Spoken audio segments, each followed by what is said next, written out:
नमस्कार दोस्तों, कैसे हैं आप सब। कहानी के वृतांत में आप सबका स्वागत करती हूँ। आज की कहानी है मुंशी प्रेमचंद्र की, जिसका शीर्षक है बूढ़ी काकी। आज भाग 2 लेके आई हूँ। चलते हैं कहानी पर। भोजन तैयार हो गया है। आंगन में पतले पड़ गई। मेहमान खाने लगे। स्त्रियों के जेवनार गीत गाना आरंभ कर दिया। मेहमानों के नाई और सेवक गण भी उसी मंडली के साथ किंतु कुछ हटकर भोजन करने बैठे थे। परंतु सभ्यता अनुसार जब तक सबके सब खा न चुके कोई उठा नहीं सकता था। दो एक मेहमान जो कुछ पढ़े लिखे थे, उन सेवकों के दीर्घ आहार पर झुंझला रहे थे।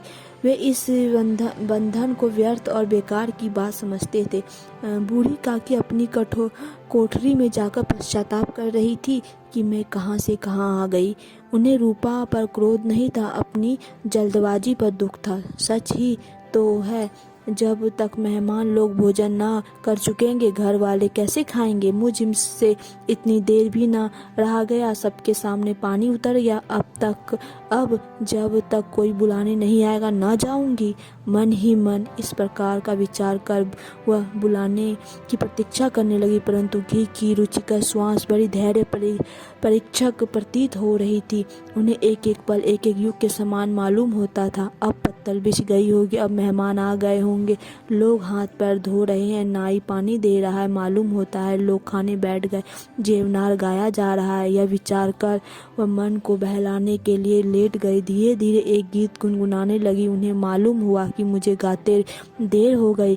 क्या इतनी देर तक लोग भोजन कर ही रहे होंगे। किसी की आवाज़ सुनाई नहीं देती। अवश्य ही लोग खा पी कर चले गए, मुझे कोई बुलाने नहीं आया। रूपा चिढ़ गई है, क्या जाने ना बुलाए, सोचती हो कि आप ही आवेगी।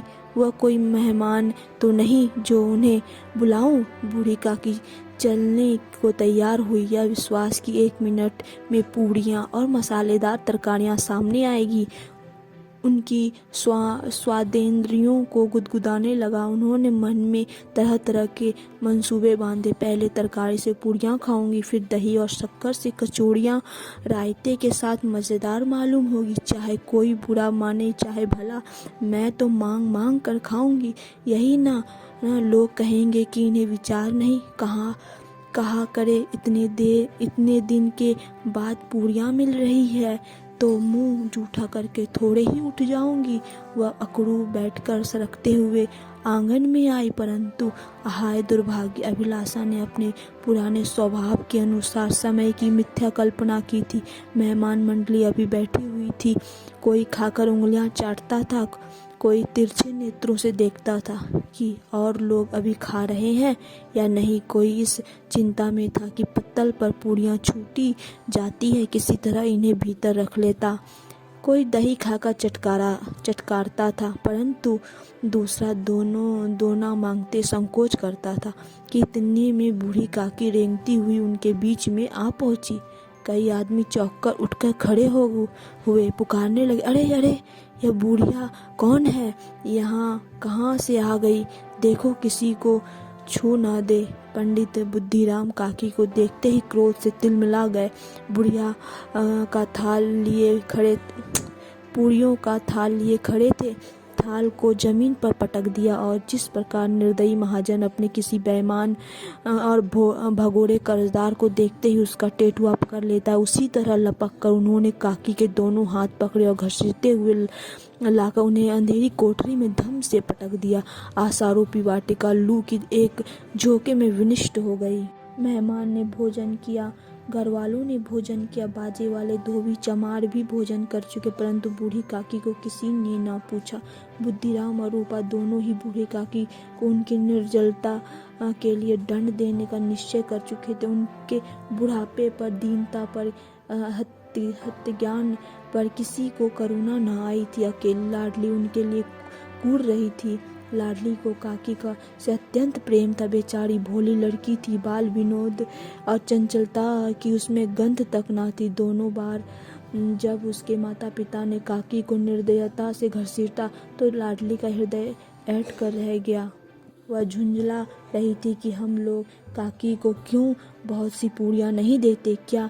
मेहमान सब की सब खा जाएंगे, और यदि काकी ने मेहमानों से पहले खा लिया तो क्या बिगड़ जाएगा?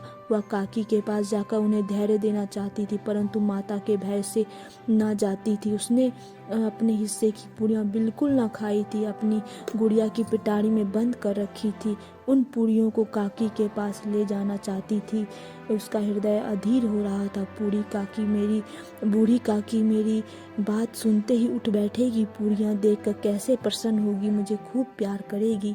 रात को 11 बज गए थे। रूपा आंगन में पड़ी सो रही थी। लाडली की आंखों में नींद न आती थी। काकी को पूरियाँ खिलाने की खुशी उसे सोने न देती थी। उसने गुड़ियों की पिटारी सामने रखी थी। जब विश्वास हो गया कि अम्मा सो रही है तो वह चुपके से उठी और विचारने लगी, कैसे चलूं? चारों ओर अंधेरा था, केवल चूल्हों में आग चमक रही थी और चूल्हों के पास एक कुत्ता लेटा हुआ था। लाडली की दृष्टि सामने वाले नीम पर गई। उसे मालूम हुआ कि उस पर हनुमान जी बैठे हुए हैं। उनकी पूछ उनकी गदा एक स्पष्ट दिखलाई दे रही है। मारे भय के उसने आंखें बंद कर ली। इतने में कुत्ता उठ बैठा। लाडली को ढाढ़स हुआ। कई सोए हुए मनुष्यों के बदले एक भागता हुआ कुत्ता उसके लिए एक अधिक धैर्य का कारण हुआ। उसने पिटारी उठाई और बूढ़ी काकी की कोठरी की ओर चली। बूढ़ी काकी को केवल इतना स्मरण था कि किसी ने मेरे हाथ पकड़कर घसीटे। फिर ऐसा मालूम हुआ कि जैसे कोई पहाड़ पर उड़ाए लिए जाता है। उनके पैर बार बार पत्थरों से टकराए। तब किसी ने उन्हें पहाड़ पर से पटका। वे मूर्छित हो गई। जब वे सचेत हुई तो किसी की जरा भी आहट न मिलती थी। समझी कि सब लोग खा पी कर सो गए और उनके साथ मेरी तकदीर भी सो गई। रात कैसे कटेगी? राम, क्या खाऊं? पेट में अग्नि धधक रही है। आह, किसी ने मेरी सुधि ना ली? क्या मेरा पेट काटने से धन जुड़ जाएगा? इन लोगों को इतनी भी दया नहीं आती कि न जाने बुढ़िया कब मर जाए, उसका जी क्यों दुखावे। मैं पेट की रोटियां ही खाती हूँ कि और कुछ। इस पर यह हाल। मैं अंधी अपाहिज ठहरी, ना कुछ सुनूं न बूझूं। यदि आंगन में चली गई तो क्या बुद्धिराम से इतना कहते न बनता था कि काकी अभी लोग खाना खा रहे हैं, फिर आना। मुझे घसीटा पटका उन्हीं पूरियों के लिए। रूपा ने सबके सामने गालियां दी उन्हीं पूरियों के लिए। इतनी दुर्गति करने पर भी उनका पत्थर का कलेजा न पसीजा। सबको खिलाया, मेरी बात तक न पूछी। जब तब ही न दी तब अब क्या देंगे, यह विचार कर काकी निराश में संतोष के साथ लेट गई। गलाने से गला भर भर आता था, परंतु मेहमानों के भय से रोती न थी। सहसा कोने में आवाज आई, काकी उठो, मैं पूड़ियाँ लाई हूँ। काकी ने लाडली की बोली पहचानी, चटपट उठ बैठी। दोनों हाथों से लाडली को टटोला और उसे गोद में बिठा लिया। लाडली ने पूड़ियाँ निकाल कर दी। काकी ने पूछा, क्या तुम्हारी अम्मा ने दी है? लाडली ने कहा, नहीं, यह मेरे हिस्से की है। काकी पूरियों पर टूट पड़ी। 5 मिनट में पिटारी खाली हो गई। लाडली ने पूछा, काकी पेट भर गया? जैसे थोड़ी सी वर्षा ठंडक के स्थान पर और भी गर्मी पैदा कर देती है, उसी भांति इन थोड़ी पूरियों ने काकी की सुधा और इच्छा को और उत्तेजित कर दिया था। बोली, नहीं बेटी, जाकर अम्मा से और मांग लाओ। लाडली ने कहा, अम्मा सोती है, जगाऊंगी तो मारेगी। काकी ने पिटारी को फिर से टटोला। उसमें कुछ खुरचन गिरी थी। बार बार होठ चाटती थी, चटखारे भरती थी। हृदय ममोस रहा था कि और पूरियाँ कैसे पाऊं। संतोष सेतु जब टूट जाता है तब इच्छा का बहाव अपरिमित हो जाता है। मतवालों को मद स्मरण करना उन्हें मंदांध बनाता है। काकी का धीर मन इच्छाओं के प्रबल प्रभाव में बह गया। उचित और अनुचित का विचार जाता रहा। वे कुछ देर तक उस इच्छा को रोकती रही। साहस सा लाडली से बोली, मेरा हाथ पकड़कर वहाँ ले चलो जहाँ मेहमानों ने बैठकर भोजन किया है। लाडली उनका भी प्रयास समझ न सकी। उसने काकी का हाथ पकड़ा और ले जाकर जूठे पत्तलों के पास बिठा दिया। दीन शुद्धातुर हत ज्ञान बुढ़िया पत्तलों से पूरियां के टुकड़े चुन चुन कर भक्षण करने लगी। ओह, दही कितना स्वादिष्ट था, कचौड़ियाँ कितनी सलोनी, खस्ता कितने सुकोमल।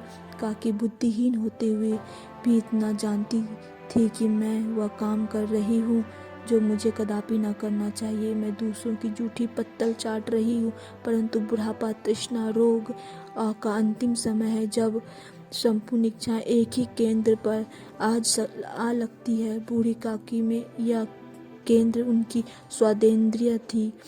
ठीक उसी समय रूपा की आंख खुली। उसे मालूम हुआ कि लाडली मेरे पास नहीं है। वह चौकी चारपाई के इधर उधर ताकने लगी कि कहीं नीचे तो नहीं गिर पड़ी। उसे वहां न पाकर वह उठी तो क्या देखती है कि लाडली जूठे पत्तलों के पास चुपचाप खड़ी है और बूढ़ी का की पत्तलों पर से पूरियों के टुकड़े उठा उठा कर खा रही है। रूपा का हृदय सन्न हो गया। किसी गाय के गर्दन पर छुरी चलते देखकर जो अवस्था उसकी होती, वही उस समय हुई। एक ब्राह्मणी दूसरों की जूठी पत्तल टटोले, इससे अधिक शोकमय दृश्य असंभव था। पूरियों के कुछ ग्रासों के लिए उसकी चचेरी सास ऐसा निकृष्ट कर्म कर रही है, वह दृश्य था जिसे देखकर देखने वालों के हृदय कांप उठते हैं। ऐसा प्रतीत होता है मानो जमीन रुक गई, आसमान चक्कर खा रहा है, संसार पर कोई आपत्ति आने वाली है। रूपा को क्रोध न आया। शोक के सम्मुख क्रोध कहाँ, करुणा और भय से उसकी आंखें भर आई। इसी अधर्म का भागी कौन है? उसने सच्चे हृदय से गगन मंडल की ओर हाथ उठाकर कहा, परमात्मा, मेरे बच्चों पर दया करो। इस अधर्म का दंड मुझे मत दो, नहीं तो मेरा सत्यानाश हो जाएगा। रूपा को अपनी स्वार्थपरता और अन्याय इस प्रकार अप्रत्यक्ष रूप में कभी न दिख पड़े थे। वह सोचने लगी, हाय कितनी निर्दय हूँ। जिसकी संपत्ति से मुझे 200 रुपए आय हो रही है, उसकी यह दुर्गति और मेरे कारण। हे दया मैं भगवान, मुझसे बड़ी भारी चूक हुई है, मुझे क्षमा करो। आज मेरे बेटे का तिलक था, सैकड़ों मनुष्य ने भोजन पाया, मैं उनके इशारों की दासी बनी रही, अपने नाम के लिए सैकड़ों रुपए व्यय कर दिए, परंतु जिसकी बदौलत हजारों रुपए खाए, उसे इस उत्सव में भी भरपेट भोजन न दे सकी। केवल इसी कारण तो वह वृद्धा असहाय है। रूपा ने दिया जलाया, अपने भंडार का द्वार खोला और एक थाली में संपूर्ण सामग्रियां सजाकर बूढ़ी काकी की ओर चली। आधी रात जा चुकी थी। आकाश पर तारों के थाल सजे हुए थे और उन पर बैठे हुए देवगण स्वर्गीय प्रसाद सजा रहे थे, परंतु उसमें किसी को वह परमानंद प्राप्त न हो सकता था जो बूढ़ी काकी को अपने सम्मुख थाल देखकर प्राप्त हुआ। रूपा ने कंठारुद्ध स्वर में कहा, काकी उठो, भोजन कर लो, मुझसे आज बड़ी भूल हुई। उसका बुरा न मानना, परमात्मा से प्रार्थना कर दो कि वह मेरा अपराध क्षमा कर दे। भोले भोले बच्चों की भांति जो मिठाइयाँ पाकर मार और तिरस्कार सब